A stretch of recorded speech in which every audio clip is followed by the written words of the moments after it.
Hi friends, IPL 2024 Gujarat Titans மற்றும் RCB விளையாண்ட மேட்சோடைய review பார்க்க போகிறோம். இந்த வீடியோ பார்க்குறதுக்கு முன்னாடி நீங்கள் என்ன நம்ம சேனலை சப்ஸ்கிரைப் பண்ணல அப்படின்னா மறக்காமல் சப்ஸ்கிரைப் பண்ணிக்கோங்க. வாங்க வீடியோக்குள்ளே போகலாம். குஜராத் டைட்டன்ஸ் மற்றும் ஆர்சிபி விளையாண்ட இந்த மேட்ச் பார்த்திங்க அப்படின்னா அகமதாபாத் ஸ்டேடியமில் வந்து நடந்துச்சு. இதில் பார்த்திங்கன்னா ஆர்சிபி டாஸ் வின் பண்ணி பவுலிங் பண்ணதை வந்து டிசைட் பண்ணியிருந்தாங்க. ஃபஸ்ட்டு பார்த்திங்கன்னா குஜராத் டைட்டன்ஸ் வந்து ஓப்பன் பண்ணாங்க. பேட்டிங்கில் பார்த்திங்கன்னா ஓப்பனிங்கில் விருத்திமன் சகா மற்றும் சுமன் கில் வந்து இறங்கினாங்க.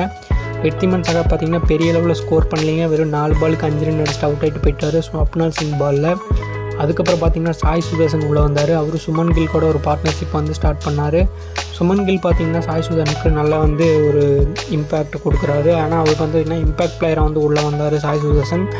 ஆரம்பத்துலேருந்தே பார்த்திங்கன்னா ஓரளவுக்கு ஸ்லோவாக வந்து இன்னிங்ஸை எடுத்துகிட்டு போக ஆரம்பித்தார் சாய் சுதர்சன். சுமன் கில் பார்த்திங்க அப்படின்னா ஓரளவுக்கு நல்ல பார்ட்னர்ஷிப் வந்து டீசென்ட் பார்ட்னர்ஷிப் கொஞ்சம் நாள் வந்து கொடுத்தாரு. அதுக்கப்புறம் பார்த்திங்கன்னா 16 ரன் அடிச்சுட்டு கிளான் மேக்ஸ்வெல் பாலில் அவுட் ஆகிட்டு போயிட்டார். அதுக்கப்புறம் பார்த்திங்கன்னா ஷாருக் கான் உள்ள வந்தார். சாய் சுதர்சன் அண்ட் ஷாருக் கான் ஒரு பார்ட்னர்ஷிப் வந்து கிரியேட் பண்ணாங்க. 2 பேர் பார்த்திங்கன்னா தமிழ்நாட்டு பிளேயர். 2 பேருமே பார்த்திங்கன்னா ஒரு நல்ல ரிதம் கிடச்சிருக்கும். அந்த இடத்துல நல்ல கான்வர்சேஷன் வந்து அவங்க 2 பேருக்குள்ளே அமைஞ்சிருக்கும். நல்லா வந்து லோக்கலில் விளாட்ற மாதிரி ஈஸியாக வந்து விளாண்டுருப்பாங்க. 2 பேருமே பார்த்திங்கன்னா ஓரளவுக்கு சூப்பராக வந்து விளையாட்டு இருந்தாங்க. சாய் சுதர்சன் பார்த்திங்கன்னா ஓரளவுக்கு சூப்பராக விளாண்டு 49 பாலில் 84 ரன் வந்து ஸ்கோர் பண்ணி கொடுத்தாரு. கடைசி வரைக்கும் ஆட்டம் இழக்காமல் வந்து களத்தில் இருந்தார். அவர் பார்த்திங்கன்னா 8 4 மற்றும் 4 சிக்ஸரில் வந்து விளையாசிருந்தார். 171 ஸ்ட்ரைக் ரேட்டில் வந்து விளையாண்டு கொடுத்தாரு. அவர் கூட பார்ட்னர்ஷிப் பண்ண ஷாருக் கான் பார்த்திங்க அப்படின்னா அவரும் பார்த்திங்கன்னா சூப்பராக வந்து விளையாண்டுருந்தார். 30 பால் 58 ரன்கள் வந்து ஸ்கோர் பண்ணியிருந்தார். அவர் பார்த்திங்க அப்படின்னா 3 பவுண்டரிகள் மற்றும் 5 சிக்ஸரில் வந்து விளையாசிருந்தார். 193 ஸ்ட்ரைக் ரேட்டில் வந்து விளையாண்டுருந்தார். அவருடைய விக்கெட்டை பார்த்திங்கன்னா முகமது சிராஜ் போல்டுங்கிற முறையில் வந்து எடுப்பார். செமையான ஒரு டெலிவரி போடுவாருங்க. ஏர்கரில் வந்து பார்த்திங்க அப்படின்னா ஷாருக் கான் பார்த்திங்கன்னா அந்த பாலை வந்து அடிக்கவே முடியாது. சூப்பரான ஒரு டெலிவரி மூலிமா ஷாருக் கானை வந்து போல்டு எடுத்து அவுட் பண்ணுவார் முகமது சிராஜ். அதுக்கப்புறம் உள்ளே வந்து டேவிட் மில்லர் வருவார். டேவிட் மில்லர் பார்த்திங்கன்னா ஓரளவுக்கு சாய் சுதர்சனுக்கு ஒரு நல்ல பார்ட்னர்ஷிப் வந்து அமைச்சார். 84 ரன் அடிக்கிறதுக்கு சூப்பராக வந்து கம்பெனி கொடுத்தாரு. ஸ்ட்ரைக் ரேட்டை வந்து ரொட்டேட் பண்ணி கொடுத்து சாய் சுதர்சன் வந்து கேம் வந்து விளையாட வச்சார். டேவிட் மில்லர் பார்த்திங்கன்னா 19 பாலுக்கு 26 ரன் வந்து அடித்தார். மொத்தமாக 20 ஓவர் முடியல 3 விக்கெட் இழப்பில் 200 ரன்கள் வந்து அடித்தாங்க. கடைசி பால் வந்து 6 அடித்து 200 ரன் வந்து அச்சீவ் பண்ணாங்க குஜராத் டைட்டன்ஸு. ஆர்சிபி பவுலிங்கில் பார்த்திங்க அப்படின்னா மொத்தமாக வந்துட்டு 6 பவுலர் வந்து யூஸ் பண்ணியிருந்தாங்க. அதில் 3 பேர் வந்து விக்கெட் எடுத்தாங்க. 3 பேர் வந்து விக்கெட் இல்லாமல் போனாங்க. மேக்ஸ்வெல், சிராஜ் அண்ட் ஸ்வப்னல் சிங் 3 பேர் பார்த்திங்கன்னா தலா ஒரு விக்கெட் வந்து எடுத்திருந்தாங்க. 201 ரன் டார்கெட்டோட பார்த்திங்க அப்படின்னா ஆர்சிபி வந்து அவங்களுடைய செகண்ட் இன்னிங்ஸ் பேட்டிங் வந்து ஸ்டார்ட் பண்ணாங்க.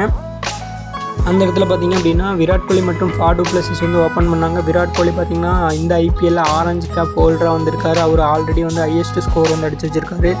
இந்த மேட்ச்லையும் பார்த்திங்கன்னா ஒரு சிறப்பான ஒரு இன்னிங்ஸை வந்து ஸ்டார்ட் பண்ணி விளையாண்டு கொடுத்தாரு.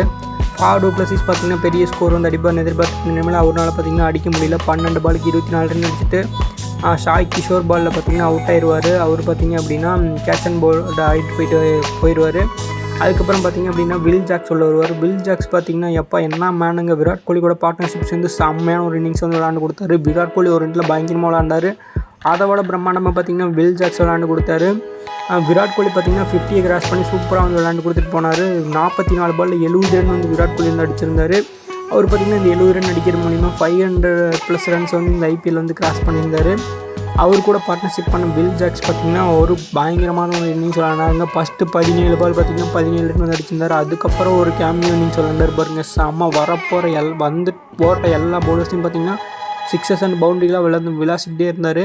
41 பாலில் 100 ரன் வந்து அடிச்சிருக்காருங்க. இது வரைக்கும் ஐபிஎல் ஹிஸ்ட்ரியிலே பார்த்திங்கன்னா 41 பாலில் 100 ரன் அடித்த பேட்ஸ்மேனாக வந்து 5வது இடத்துல வந்து பார்த்திங்க அப்படின்னா வில் ஜாக்ஸ் வந்து இருக்கார். அதாவது கம்மியான பாலில் செஞ்சுரி அடித்த பேட்ஸ்மேன்ஸில் வில் ஜாக்ஸ் வந்து 5வது இடத்துல வந்து இருக்கார். 41 பால் வந்து 100 ரன் வந்து அடிச்சிருக்காரு. 10 சிக்ஸர்கள் மற்றும் 5 பவுண்டரிகள் வந்து அடிச்சிருந்தார். 243 ஸ்ட்ரைக் ரேட்டில் வந்து விளையாண்டு கொடுத்தாரு. இவரோட இன்னிங்ஸ் பார்த்திங்கன்னா ஆர்சிபியை பார்த்திங்கன்னா இந்த மேட்சை வெறும் 16 ஓவர்லேயே வந்து வின் பண்ண வச்சுருக்குதுங்க. அதுவும் 201 ரன் டார்கெட்டை பார்த்திங்கன்னா வெறும் 16 ஓவர்லேயே வந்து வின் பண்ண வச்சுருக்காரு. 16 ஓவரில் பார்த்திங்கன்னா 206 ரன் வெறும் ஒரு விக்கெட் இழப்பில் பார்த்திங்கன்னா அடிச்சு இந்த மேட்ச் வந்து 9 விக்கெட் டெஸ்ட்டில் ஆர்சிபி வந்து வின் பண்ணிட்டாங்க. வில் ஜாக்ஸுங்க செம்மையான ஒரு மேனுங்க, பயங்கரமான ஒரு இன்னிங்ஸ் விளாண்டுருக்காரு.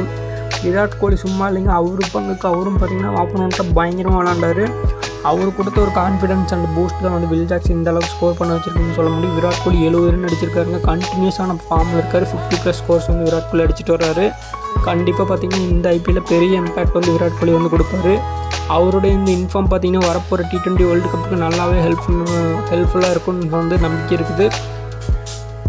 அதே மாதிரி பார்த்திங்கன்னா குஜராத் டைட்டன்ஸில் பவுலிங்கில் பார்த்திங்கன்னா யாருமே வந்து பயங்கரமாக வந்து போடல. எல்லாருமே ரன்ஸை வாரி வழங்கி கொடுத்துருந்தாங்க. சாய் கிஷோர் மட்டும் ஒரு விக்கெட் வந்து எடுத்திருந்தார். மொத்தமாக போனதே ஒரு விக்கெட் தான். அதையும் வந்து அந்த சாய் கிஷோர் தான் எடுத்திருந்தார். அதுக்கப்புறம் பார்த்திங்க அப்படின்னா சாய் கிஷோர் பார்த்திங்கன்னா பெருமையாக பேசலாம். அவர் தமிழ்நாட்டு பவுலரு. குஜராத் டைட்டன்ஸ் ஆண்ட ஒரு பவுலர்லேயே பார்த்திங்கன்னா தமிழ்நாட்டு பவுலர் ஒரு விக்கெட் வந்து எடுத்திருக்காரு. சூப்பராக பெருமையாக இருக்குது. இருந்தாலும் பார்த்திங்கன்னா மேட்ச்சை லாஸ் பண்ணியிருக்காங்க.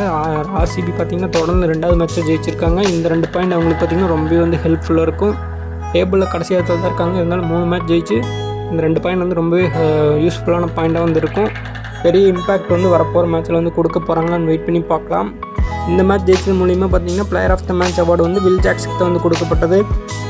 இந்த வீடியோ பிடிச்சிருந்துச்சுன்னா லைக், ஷேர் அண்ட் கமெண்ட் பண்ணுங்கள். மறக்காமல் சேனலை சப்ஸ்கிரைப் பண்ணி ஃபாலோ பண்ணுங்கள். தேங்க்யூ.